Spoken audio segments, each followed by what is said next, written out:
alladzina hum fi salatihim khashi'un. Syarat pertama, kalau ingin mendapatkan surga Firdaus tadi dan kebahagiaannya diturunkan ke bumi, dibawa sampai mati, masuk ke alam kubur lebih bahagia lagi, maka amalan pertama untuk melatih menguatkan iman itu, coba berlatih untuk menunaikan sholat dengan khusyuk. Kalau Anda kerjakan benar sholat ini, maka apa yang Anda dapatkan? Teman-teman ingat betul, saya mau tanya sebentar.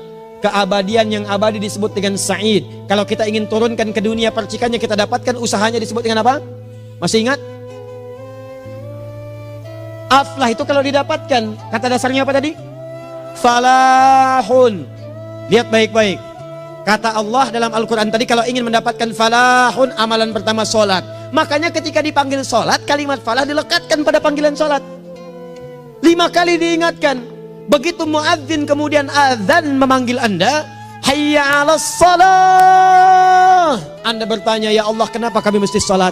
Dijawab, hayya 'alal falah. Yuk, pagi yuk. Yang sejati datang sini. Belum dapat sujud, belum dapat ruku, saya berikan. Makanya ketika orang sholatnya benar, dia akan mendapatkan 5 keutamaan. Saat di dunia nih, belum ke akhirat, 5 keutamaan yang tidak diberikan pada orang yang tidak sholat. Atau orang sholat tapi sholatnya nggak khusyuk. Sebab syarat mendapatkannya khusyuk. Alladzina hum fi sholatihim khasyi'un.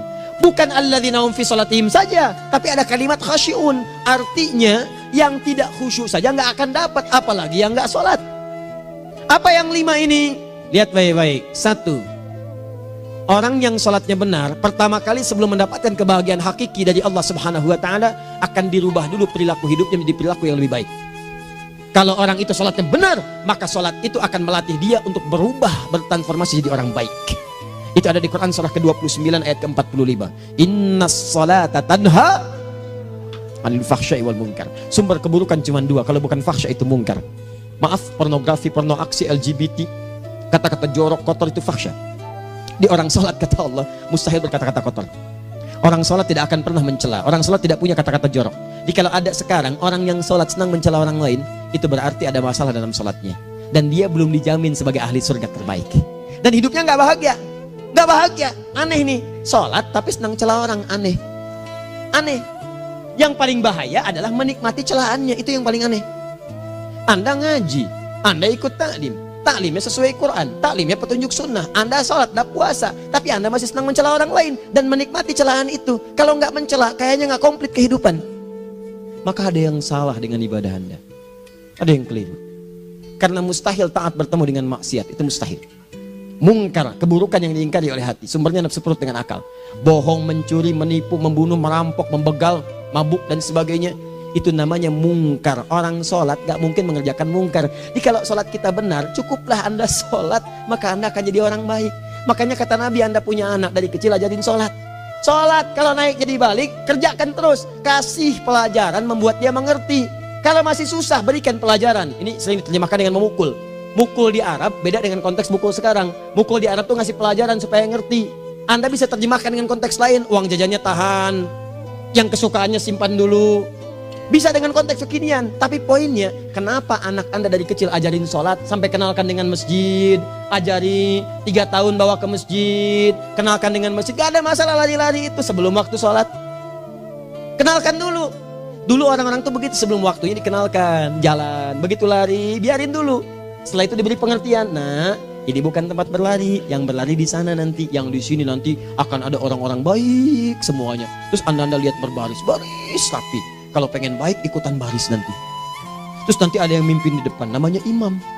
Imam itu siapa ya? Tetangga kita bukan yang Pak Imam, bukan. Kalau tetangga kita namanya Imam S. Arifin. Kalau yang ini imam sholat namanya.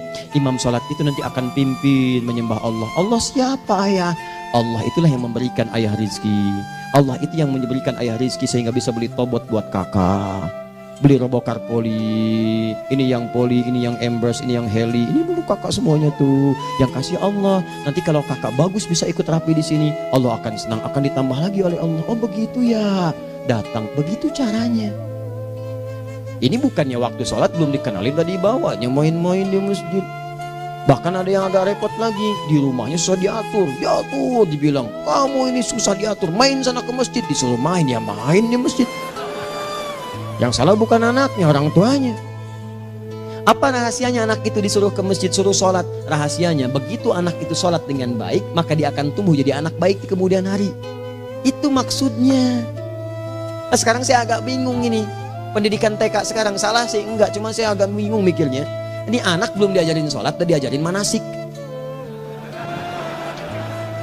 Itu bagaimana cara berpikirnya Ferguson? Agak repot saya mikirnya tuh. Ya, walaupun salah sih enggak, cuma saya bingung gitu. Kenapa nggak dikerjakan tahap yang pertama dulu? Tangga itu kan berurutan, nggak bisa Anda lompat langsung ke 5. Kan 1, 2 belum terlewati. Jelas ya? Ah, ini gambarannya. Sholat nih. 1 pasti baik. Ini kalau sekarang sholat, lisan belum baik, mata belum baik, sampai ke kaki, berarti ada yang salah sholatnya tuh.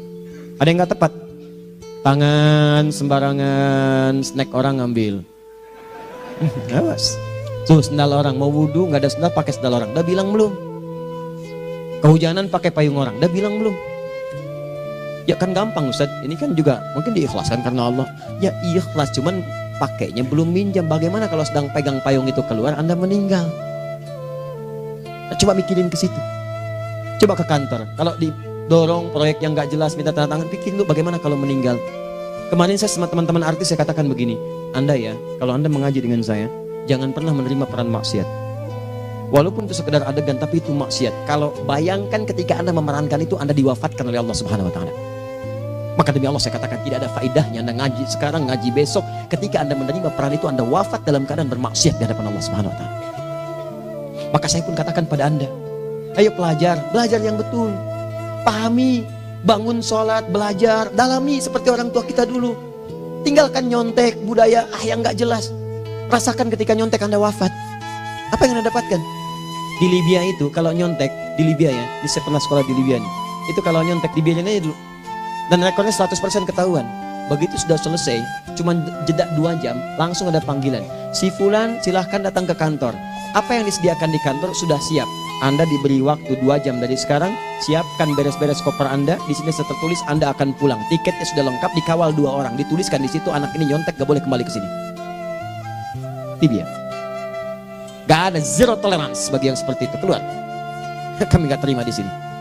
Harusnya begitu. Gak ada faedahnya. Yang kita butuhkan amalan dari ilmu, bukan nilai-nilai itu sementara. Gak ada.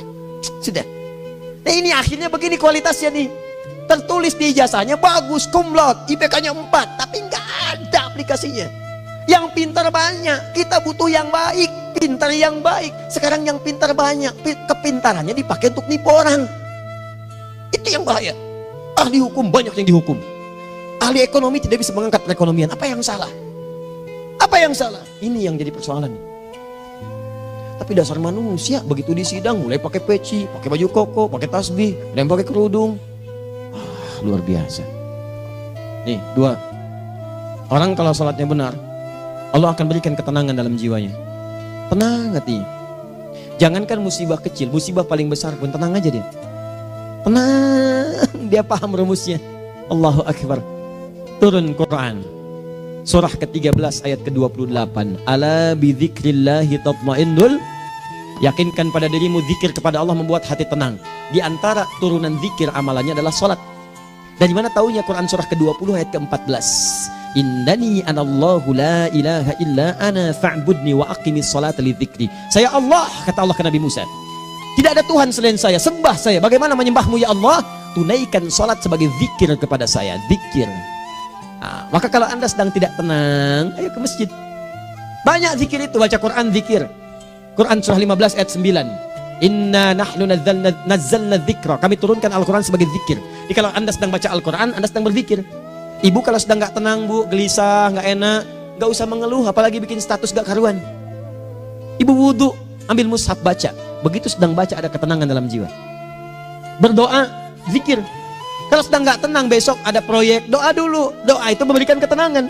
Makanya doa disebut dengan zikir. Quran surah ke-7 ayat 205. Wadhkur rabbaka fi nafsika tadarruan wa khifatan wa dunal jahri minal qaul. Ayo berzikir, minta kepada Allah dengan segenap jiwamu, mohon dengan penuh ketawaduan. nanti ketenangan diberikan. Menghafal Quran, baca itu zikir.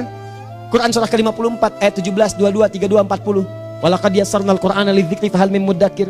Menyebut nama Allah, Al-Asmaul Husna itu zikir. Sedang ada persoalan, ya Allah, ya Allah, ya Allah, ya Rahman, ya Rahim, ya Malik, ya Qudus, ya Allah, ya Allah, ya Allah, ya Allah. Zikir.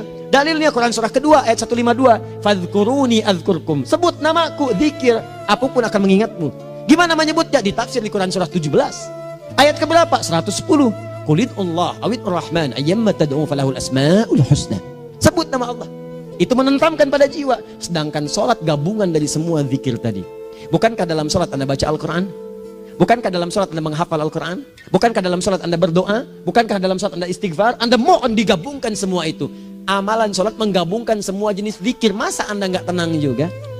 Makanya sholat, jangankan sholat ya, tempat sholat itu yang menenangkan. Tempat sholat, tempat paling tenang di muka bumi. Kalau nggak percaya silahkan ya, Anda sebelum masuk ke Istiqomah ini, begitu Anda masuk kan perasaannya beda kan? Lain. Silahkan cek, kalau cari ketenangan datang ke masjid. Masuk, wudhu masuk, sholat 2 rakaat tenang. Dekat kipas angin, saking tenangnya, plak ngantuk tidur. Beneran, enak. Makanya saat Ramadan kalau orang pengen cari ketenangan, lihat di perusahaan-perusahaan penuh tuh musola, pada tidur. Ya, mengamalkan hadis palsu.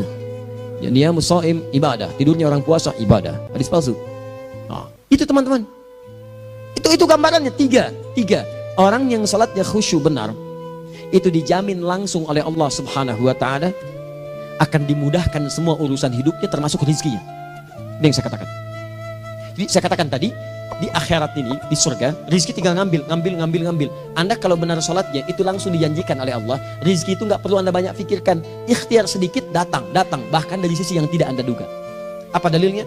Quran surah ke-65 ayat 2 dan 3. Ditafsir di Al-Baqarah ayat 2 dan 3. Wa may yattaqillaha yaj'al lahu makhraja. Ada orang yang meningkatkan takwanya kepada Allah, kami mudahkan urusan hidupnya. Setiap persoalannya diberikan jalan keluar, mudah. Solusi. Setiap ada problematika, ada solusi. Wa yarzuqhu min haitsu la yahtasib. Dan kalau dia ingin mendapatkan rezeki, bahkan kami kirimkan dari sisi yang tidak dia duga. Orang lain capek ini datang lagi, tawaran proyek datang lagi. Utsman tuh Masya Allah kayanya banyak, tapi yang paling dirindukan bukan saat mendapatkan peningkatan omsetnya, yaitu saat dia mendapatkan waktu khusus dengan Allah untuk sholat malam hari, sampai-sampainya sempat sholat tahajud sampai khatam Al-Quran. Abdurrahman bin Auf demikian, Tamim Ad-Dari demikian, sholat karena tahu sholat itu meningkatkan rizki. Karena tahu kuncinya ada di situ, Allah yang punya rizki, disebut dengan Razak, pemilik rizki. Maka saya harus punya hubungan dekat dengan Allah. Kalau sudah punya hubungan dekat, mau apa aja gampang. Belum minta, udah diperhatikan. Silahkan cek, Anda punya hubungan baik dengan bos Anda di kantor. Ya, sebelum Anda minta, beliau udah pikirin tuh. Telepon bendahara, dia udah ngambil belum gajinya? Belum Pak, tambahkan bonus sekian. Kenapa? Karena dia mengawasi Anda. Allah maha tahu dibandingkan dengan bos Anda. Mendekat kepada Allah, semua diperhatikan oleh Allah. Siapa orang takwa itu? Kalimat takwa pertama di Al-Quran Al-Baqarah ayat 2, amalannya ayat 3. Dzalikal kitabu la raiba fihi hudal lil. Siapa mutakin itu? Ayat 3-nya. Alladzina yu'minuna bil ghaib wa yuqimunas